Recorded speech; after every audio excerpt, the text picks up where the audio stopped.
Bom dia, boa tarde, boa noite para você que me segue. Meu nome é Thiago e vamos no pós-jogo do Vasco contra o Ceará no Castelão. Se liga na vinheta. De volta da vinheta, vamos falar do Vasco da Gama e Ceará, ou Ceará e Vasco da Gama. Ceará 2, Vasco 1. E antes de falar do Vasco, eu vou falar do Ceará. Bom, o técnico Léo Condé joga no esquema tático muito parecido com o Carille. E, senhores, foi impressionante, porque esse técnico mostrou para o Carille que ele consegue fazer uma pressão alta quando a zaga é confiável. Quando a zaga confia em si mesmo. Não é no adversário, é em si mesmo. A pressão alta, o Verratti não jogou. Sobral, Galeano e Souza, que é o lateral direito deles, fizeram faltas táticas no Nuno Moreira, no Hugo Souza, no Piton, coisas que eles não costumam sofrer antes da linha do meio de campo, no campo defensivo do Vasco. E, cara, isso desestabilizou pelo menos o Nuno Moreira, que não sei se saiu machucado, mas desestabilizou. Eu sinto que ele ficou desestabilizado porque ele ficou nervoso. O Piton, da mesma forma, o Hugo Moura também ficou um pouco nervoso, levando um cartão logo em seguida. Cara, é muito impressionante esse time. Eu também vou citar o Pedro Raul, que se fosse... E para mim foi um jogo espelhado. O Pedro Raul, o Verratti, características de artilheiro. O Pedro Raul está se mostrando um artilheiro muito completo, pelo que eu entendi no Ceará. O Ceará não perde no Castelão há 24 jogos, pelo que eu entendi. Cara, o Ceará é um time muito bom, bem estruturado, veio da Série B. No segundo tempo, na minha opinião, abdicou do futebol, podia ter tentado abrir o placar, mas o Vasco cresceu um pouco, melhorou um pouco, o que fez eles recuarem. E quando eles estavam recuados, eu vi uma pressão que o Vasco sofreu muito parecido com a do Melgar. Quando eu falo que se eu fosse o Carille, eu observaria esse jogo para entender as falhas do Vasco sem observar o Vasco, eu observaria. Além disso, diferente do Vasco, ele tem o time do Ceará tem pontas de velocidade, tem um meio de campo de velocidade. Ah, mas a gente tem o Paulinho. O Paulinho não está jogando isso. O Paulinho está muito afoito, muito nervoso, está muito inquieto. Não sei o que está acontecendo. Pode ser em decorrência da lesão, que ele não quer se machucar de novo. Mas olha, não dá. Ele não é o reserva do Tietê. O reserva do Tietê é o Jair, na minha opinião, certo? Sendo assim, é importante falar que o Tietê foi liberado para resolver questões particulares. O Coutinho foi poupado em razão de controle de carga e o Puma Rodrigues foi liberado para ir acompanhar o nascimento da filha ou do filho, certo? Parabéns, Puma. Eu desejo toda a saúde possível e o impossível para o seu filho e para a sua família. Do fundo do coração, falando verdade. Bom, a escalação do Vasco. Léo Jardim, PH, João Vitor, Lucas Freitas, Piton, Paulinho, Hugo Moura, Garré, Payet, Nuno Moreira e Verratti no ataque. Bom, eu vou começar falando do Piton e o Nuno. A defesa pressionou muito eles no primeiro tempo, não deixava eles saírem tocando, faziam faltas táticas, chegava com a marcação mais forte, mas sem ser faltosa, certo?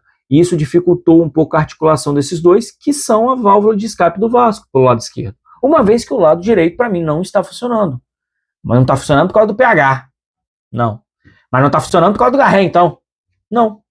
Primeiro, o PH defendendo é incrível. Eu vi ele dar um sprint de uns 100 metros no segundo tempo para correr atrás de um contra-ataque. O cara é um monstro correndo. Em condicionamento físico, 10. Qualidade jogando, 7. Certo? Ele deu ali um drible em cima de um jogador do Ceará. Ele ia sair no meio de 3. Faltou alguém para receber. E por algum motivo, eles estão poupando o Garré de tocar na bola. Talvez porque ele esteja pressionado, talvez porque ele não esteja com confiança, mas ele não está se escondendo. Outra coisa, o Garré, para mim, está jogando deslocado. Ele não deveria ter começado o jogo. O Carille tem a mania de se agarrar a algumas convicções e não trocar. Talvez por não querer ceder a outros, ou porque ele é cabeça dura. Aí realmente não tem o que fazer, certo? Fora isso, o Garré, em determinados momentos, estava jogando no lado esquerdo de campo. Ele quer flutuar. E quem muito flutua em campo? O Coutinho. Vocês entendem? Eu não estou falando que o Garré é tão bom quanto o Coutinho, eu não estou falando que o Garré vai chegar onde o Coutinho chegou, eu não estou falando isso. Eu estou falando que o Garré, para mim, tem características mais parecidas ao Coutinho. Ah, mas o Adson vai voltar, ele vai para o banco. Falei, tudo bem, o Adson vai voltar. Pelo jogo que eu vi o Adson hoje, eu ainda colocaria o Ryan. Ah, mas o Ryan, ele entra desligado. Ele tem 18 anos. O Ryan tem 18 anos. O Ryan é um excelente jogador. Sabe por que eu digo isso? Porque ele entrou no segundo tempo. E ele foi o único. Teve o Piton em ele, porque eu me recordo que deu 2 chutes a gol. 2 finalizações. 2 finalizações que o goleiro foi obrigado a defender. Vocês estão entendendo o que eu estou falando? Eu não estou falando que o Carille foi covarde, que ele. Não, o Carille escalou o que ele tinha de melhor. O Payet é reserva do Coutinho. Então, se o Coutinho não vai, o Payet vai jogar. Não jogou. Teve uma passagem que estava o Payet, Coutinho e Nuno na mesma posição de campo. E o Garré vindo para o centro para ocupar o espaço. Só que aí no contra-ataque, lado direito. Certo? O Paulinho, para mim, é outro jogador que não está jogando bem. Ele, para mim, não é reserva do Tietê. Para mim, o Jair é melhor, mesmo sabendo que o Jair pode sair. Certo? E, cara, é muito triste, porque o Paulinho, ele não está fazendo uma coisa que eu lembro dele fazendo em 2023, chutando fora da área.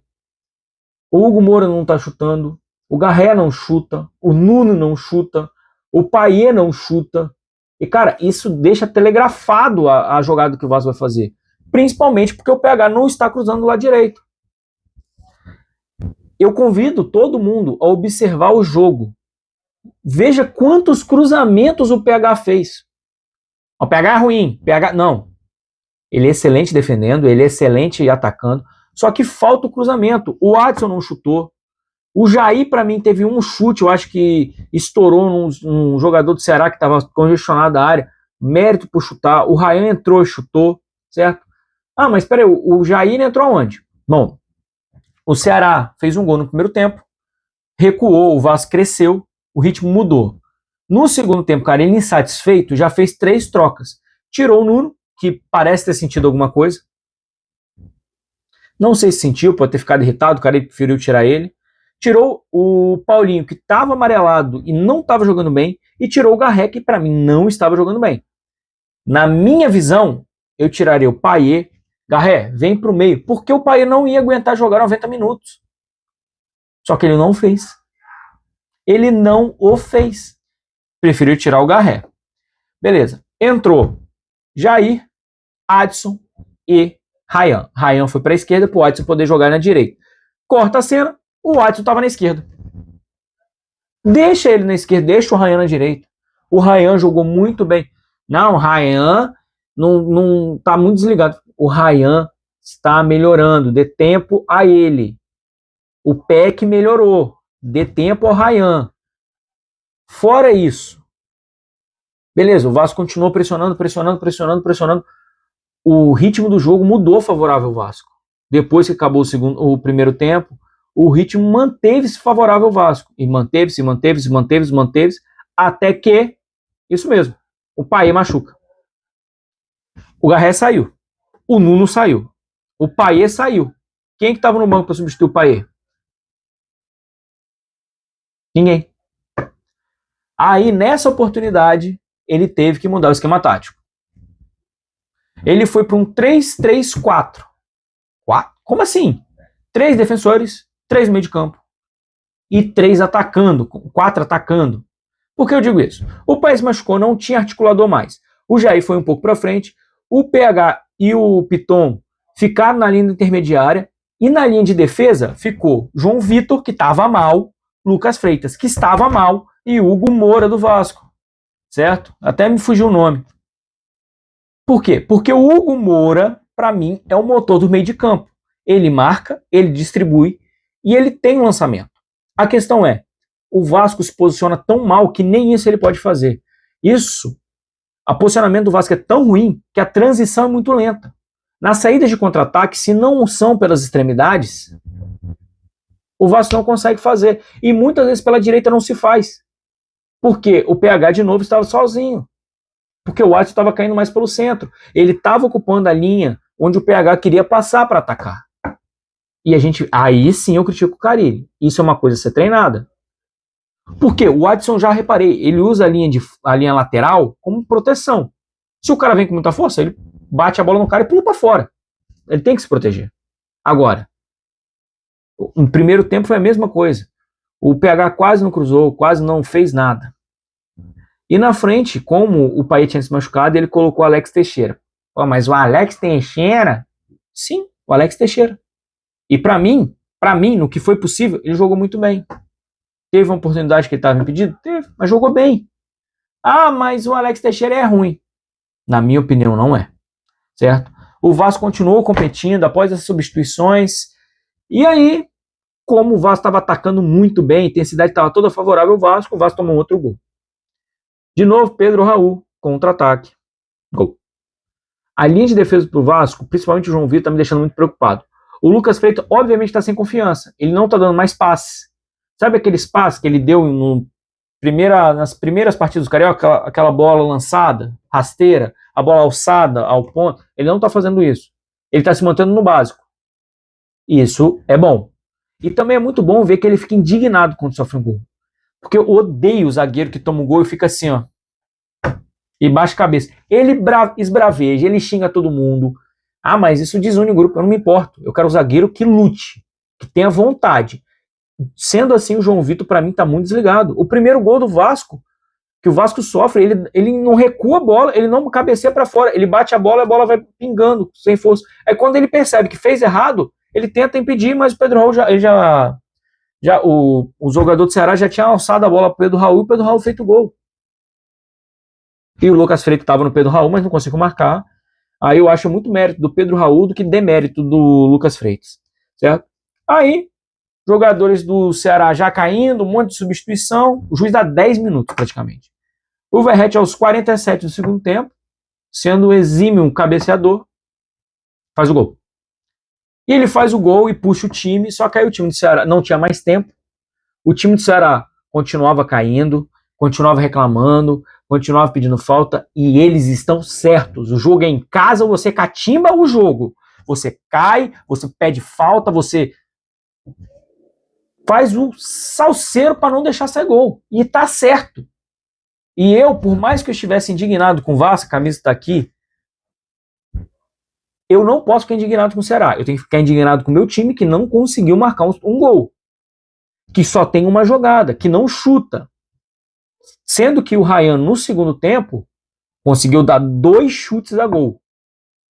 Tirando ele e o Piton, eu não lembro de outro jogador. Teve o Paê que quis cavar um pênalti, mas ninguém chuta. E precisa dar chute a gol. Para bater as odds dos apostadores? Não. Para deixar a incerteza na cabeça do defensor. No momento que você chuta o jogo. Por que o Coutinho é tão bom? Porque ou ele vai chutar, ou ele vai alçar a bola para o Verratti, ou para o Nuno, ou para quem tiver em condição de marcar. E aí que tá. Essa fração de segundo ele vai chutar, não, ele vai lançar. Ele vai. Pronto. O Coutinho consegue tentar bater ou fazer isso. O Vasco precisa entender que esse tipo de chute não é um chute descartável. É um chute necessário. Pô, mas eu trabalhei tanto para chegar aqui, eu vou chutar errado? Eu acho que é isso que passa na cabeça deles, porque devia ser diferente. Não, eu vou dar um chute aqui, porque na próxima eu posso fazer um lançamento pro Verratti. Eu posso fazer um lançamento pro Piton ou pro PH. Porque teve um momento que o PH também estava como segundo atacante lá na frente. Então, é difícil. Gente, mas obrigado por me assistir. Desculpe se eu me delonguei, desculpa qualquer coisa.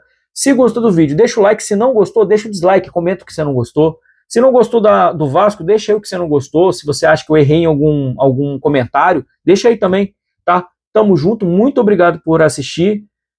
E é isso aí, me segue para mais vídeos. Um abraço.